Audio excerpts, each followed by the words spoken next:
Bismillahirrahmanirrahim. Assalamualaikum warahmatullahi wabarakatuh.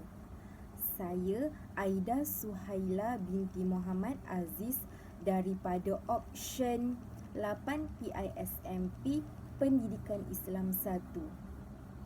Pada hari ini, saya akan membentangkan tentang isu gaya hidup sihat yang saya pilih, iaitu isu sebilangan besar rakyat Malaysia kurang melakukan senaman dan aktiviti fizikal dalam kehidupan harian.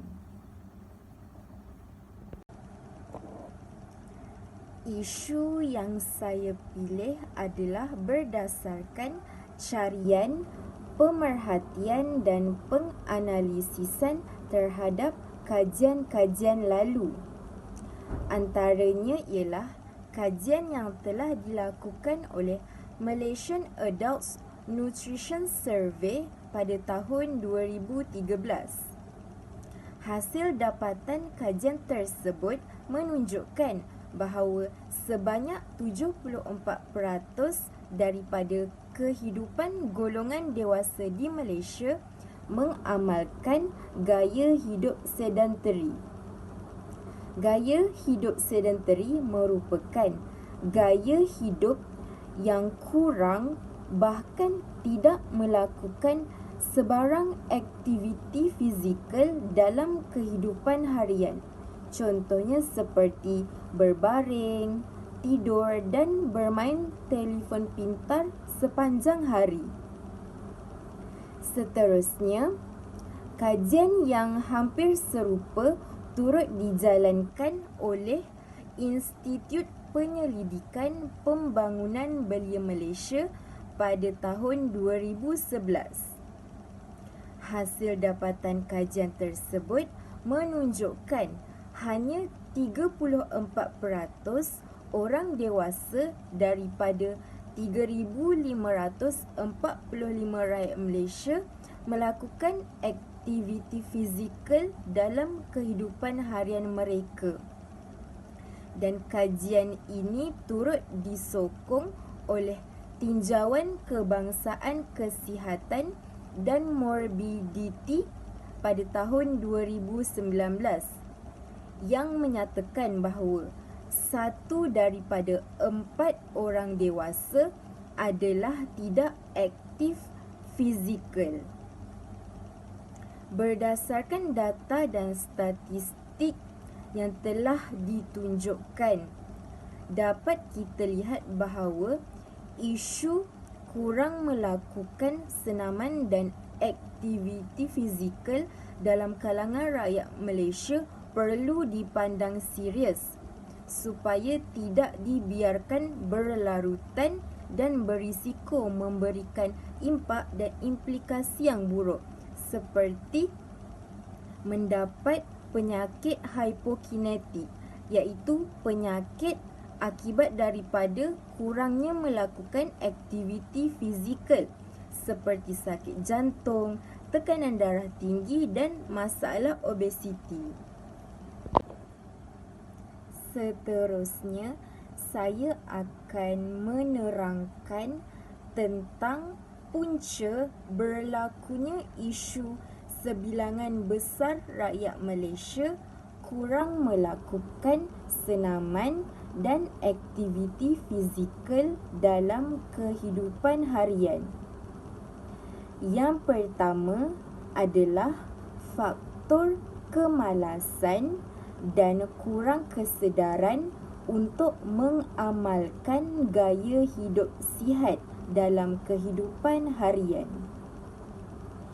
Faktor kemalasan ini menjurus kepada masalah individu kerana masalah ini berpunca daripada diri sendiri dan hanya boleh diselesaikan oleh diri sendiri. Walaupun banyak kata-kata motivasi dan sokongan yang diberikan oleh orang sekeliling, namun sekiranya tiada usaha dan tindakan maka hasil yang diinginkan tidak akan diperoleh. Baiklah, seterusnya faktor yang kedua ataupun punca yang kedua adalah faktor kesibukan harian. Faktor kesibukan harian contohnya seperti bekerja dan juga belajar. Sebagai contoh, seseorang mahasiswa menghadapi kekangan masa untuk melakukan senaman dan aktiviti fizikal kerana perlu hadir ke kuliah seawal 7.30 pagi dan berakhir pada 4.30 petang. Oleh itu, mahasiswa tersebut telah penat dan tidak mempunyai masa untuk melakukan sebarang senaman dan aktiviti fizikal dalam kehidupan hariannya. Dan punca yang ketiga adalah malu untuk bersenam di kawasan umum. Hal ini kerana seseorang individu itu merasakan bahawa semua mata adalah tertumpu padanya sehingga menyebabkannya berasa bahawa gerak-gerinya diperhatikan sehingga dia berasa resah, kekok, segan dan malu untuk melakukan aktiviti senaman di kawasan umum yang terdapat ramai orang seperti di taman rekreasi, padang, dataran dan juga kawasan-kawasan lapang yang lain. Setelah mengenal pasti punca berlakunya isu, berikut merupakan cadangan penyelesaian yang boleh dilakukan bagi mengatasi isu kurang melakukan senaman dan aktiviti fizikal dalam kehidupan harian rakyat Malaysia. Cadangan penyelesaian yang pertama ialah menambah ilmu pengetahuan untuk meningkatkan kesedaran dan motivasi. Seperti yang kita sedia maklum, ilmu pengetahuan adalah sangat penting dalam kehidupan seseorang individu kerana ilmu pengetahuan memberikan maklumat dan juga informasi yang sahih tentang sesuatu perkara.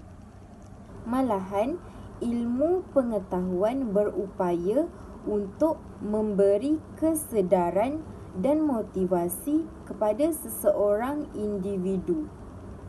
Contohnya, individu yang mempunyai banyak ilmu pengetahuan tentang gaya hidup sihat akan mendapat keyakinan dan semangat untuk mengamalkannya dalam kehidupan harian kerana individu tersebut mengetahui, memahami dan menyedari tentang kebaikan dan juga faedah yang akan diperoleh apabila mengamalkan kehidupan mengikut amalan gaya hidup sihat.